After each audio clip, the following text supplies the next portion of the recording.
Quelle est l'utilité de la classification? La classification, c'est ce qui permet de pratiquer une activité handisport en toute équité. C'est-à-dire qu'on a tous un handicap différent. Pour autant, grâce à la classification, je peux me comparer, je peux me confronter à des personnes qui ont une pathologie identique ou en tout cas une pathologie qui a la même incidence sur la performance que la mienne.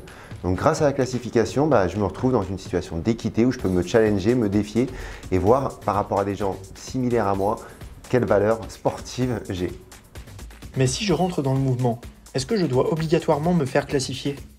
Rentrer dans le mouvement, c'est avant tout avoir envie de pratiquer. La classification, elle vient dans un second temps quand je veux me confronter sur des compétitions.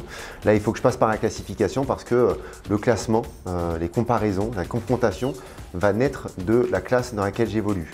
Puis au-delà de ça, dans tous les sports, il n'existe pas une classification pour tous les types de handicap et donc c'est important aussi de se faire classifier pour savoir si mon handicap est éligible dans la discipline que j'ai choisie.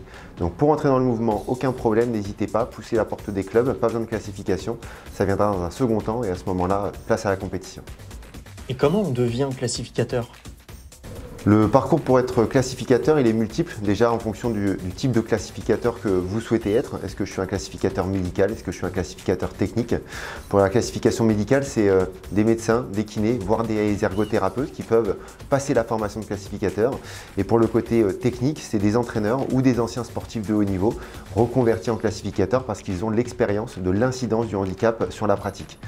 Au niveau du process, une fois qu'on a dit ça, c'est des formations théoriques, puis des formations en pratique parce que devenir classificateur au-delà du côté théorique, apprentissage du règlement, apprentissage de la codification, de la classification en tant que telle au sein de la discipline, c'est aussi la pratique parce qu'on apprend énormément en pratiquant parce que chaque individu est singulier, chaque pathologie est singulière et il faut de l'expérience qu'on acquiert par le partage avec les autres classificateurs mais qu'on acquiert aussi par la pratique en elle-même de la classification. Donc un parcours long mais où on est très vite en action parce que rien ne vaut la pratique pour apprendre à classifier.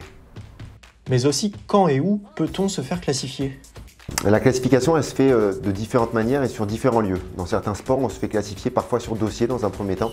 C'est-à-dire juste j'envoie mon dossier au classificateur, il va être capable de donner une pré-classification.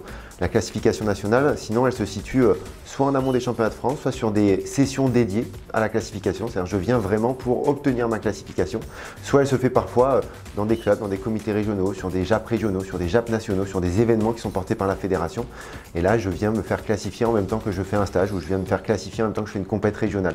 Donc il y a de nombreuses opportunités, je dis nombreuses en termes de variété d'offres de classification. Par contre, les opportunités sont rares, donc n'hésitez pas à bien vous renseigner en amont d'une saison sportive parce que les places sont chères, il y a peu d'opportunités en tant que telles au niveau du calendrier de classification et ça nécessite parfois un petit peu de déplacement pour obtenir ce premier sésame qui vous ouvre les portes de la compétition.